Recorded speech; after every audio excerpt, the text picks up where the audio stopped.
Uya-Kuya tak tega usai ketemu sama penjara AC rumahnya. Terus habis itu tadi saya ngecek, ternyata ada seorang terduga pelaku, seorang ibu-ibu, udah umurnya lebih tua dari saya.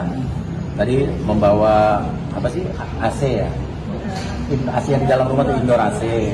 Presenter dan politisi Uya-Kuya memilih menempuh jalan damai terhadap seorang nenek yang tertangkap membawa AC dari rumahnya yang dijarah. Ia mendatangi Polres Metro Jakarta Timur setelah mengetahui bahwa pelaku sudah diamankan dan diberi surat panggilan untuk restoratif justice. Restoratif justice adalah pendekatan penyelesaian perkara pidana yang mengutamakan pemulihan hubungan sosial antara pelaku, korban, dan masyarakat. Uya mengajukan niat baik tersebut sebagai pihak korban agar kasus ini tidak berujung ke pengadilan. Ia mengatakan tidak ingin memperpanjang masalah dan memilih untuk menyampaikan permintaan maaf dari hati. Proses mediasi kemudian difasilitasi oleh kepolisian sebagai jalur alternatif penyelesaian. Dalam pertemuan tersebut, pelaku mendapat kesempatan menceritakan kisahnya sedangkan Uya tampil mendengarkan dengan lapang dada. Kepolisian pun menekankan bahwa mediasi berhasil, sehingga nenek R yang semula ditahan, kini berstatus sebagai saksi. Sebelumnya pihak kepolisian sudah menetapkan 6 orang sebagai tersangka dalam kasus tersebut. Dengan kemungkinan bertambahnya tersangka baru, penetapan itu berdasarkan investigasi dan keterangan lebih dari 3 saksi yang berada di lokasi kejadian. Uya datang sendiri ke Polres Metro Jakarta Timur agar tidak ada stigma bahwa ia menolak kompromi atau menantang hukum. Pilihannya itu mendapat apresiasi karena menunjukkan bahwa sebagai figur publik, ia juga menghargai pendekatan humanis. Banyak pihak melihat langkah ini sebagai contoh positif dalam menyikapi dinamika hukum dan sosial di era krisis kepercayaan publik. Dalam waktu bersamaan,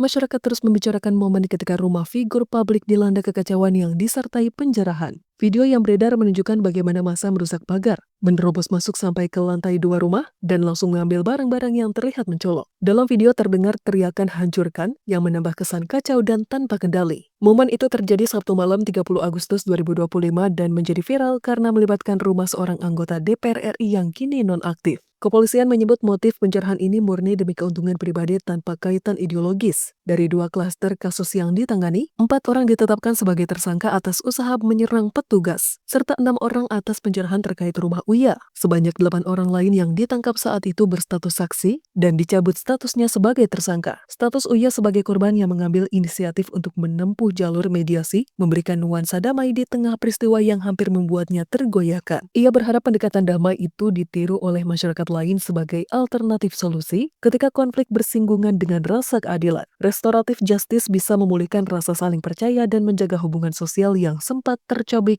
karena konflik. Uya menyampaikan rasa belas kasih kepada pelaku yang rupanya tidak memiliki niat jahat secara personal, melainkan terdorong situasi di sekitarnya. Sikap tersebut membedakan pendekatan manusiawi dari sekedar penyelesaian hukum yang bersifat mekanis.